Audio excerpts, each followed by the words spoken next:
Hello everybody, welcome back to the channel. Today we're going to evaluate the new Kindle Basic. They actually don't call it the Kindle Basic, they just call it the Kindle, but I'm going to call it that just because I don't know what else to call it.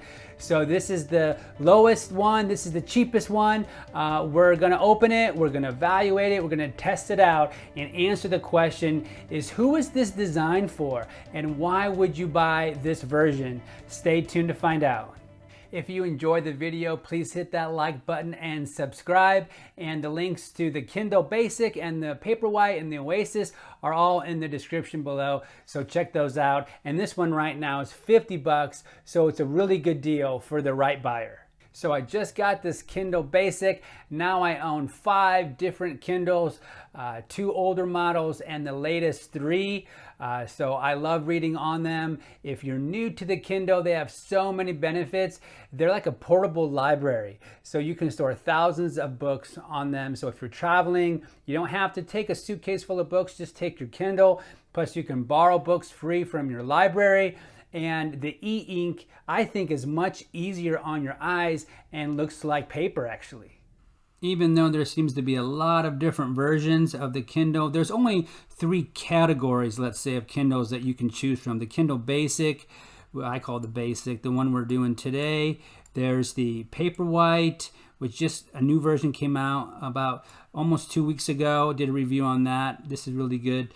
And then the Oasis, which is their top of the line one. I own that one. So it is fun to compare and contrast these. But these other 3, the Signature Edition is just a different version of the Paperwhite. And then the Kindle Kids Basic over here, this is just a different version of the one we're doing today. And then the Paperwhite has a kids version as well. But again, there's only 3 main categories of Kindles. I hope that makes sense. This one, and this one. Okay, let's open this up. To know, this Kindle, I believe this one came out 2 years ago, so it hasn't changed in a while, but it's still always fun to open up new things. Okay, so we have the 6-inch touchscreen with the 167 ppi screen. I'm going to keep saying DPI, and I apologize. It's actually pixels per inch, not DPI. All right, so open it up here. Take it out. Nice packaging. Amazon always does a great job. Feels good. It's light. Kind of cheap feeling a little bit. Micro USB cable, standard. Feels good in the hand though. Let's open it up and let's start it up. This whole process took about 3 or 4 minutes to have it start up and type in my wireless and then download some of my books. This did come out in 2019, so it's a couple years old already, but I think it's still relevant. It has a 6-inch touchscreen, which is pretty responsive. And open a book. Let's go back home. Come on. There we go. Back or home. All right. So yeah, you can see what I'm reading now.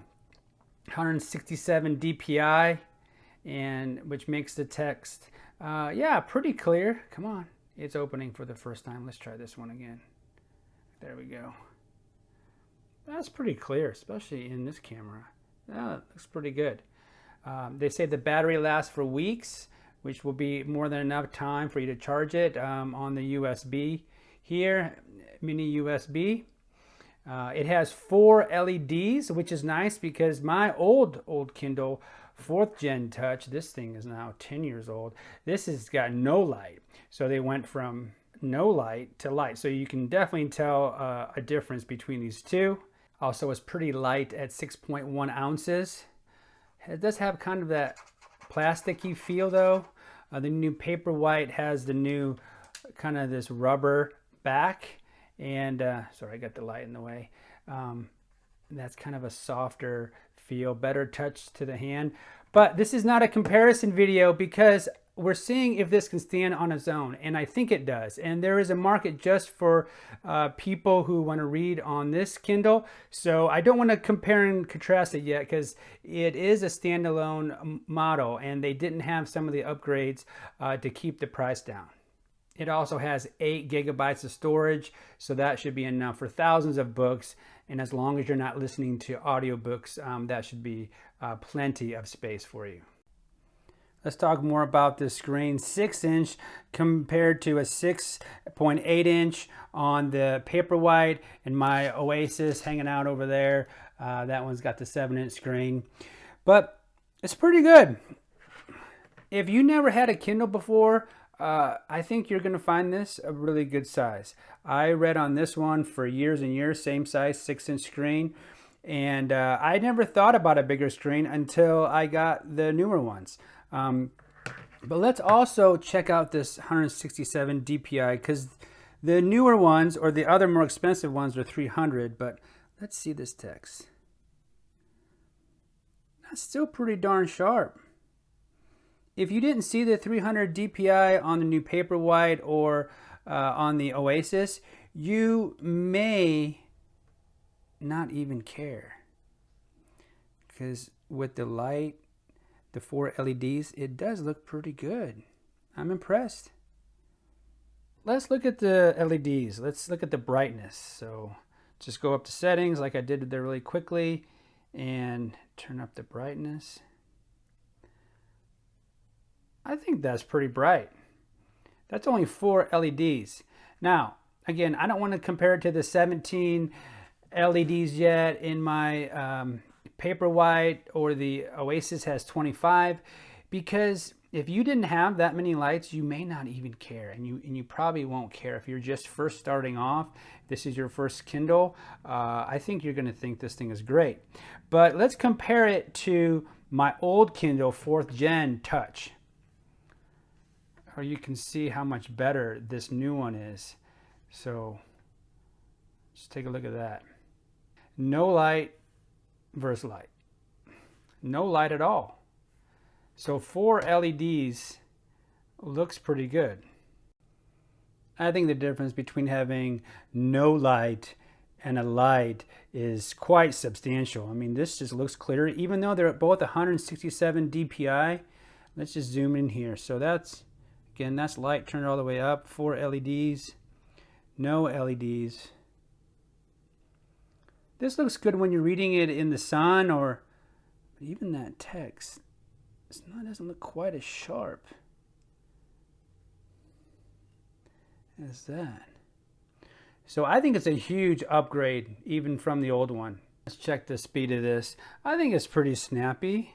Opening up, yeah, I did just open it, so it's probably cached, but turn some pages. Okay, it took a second. Now it's going.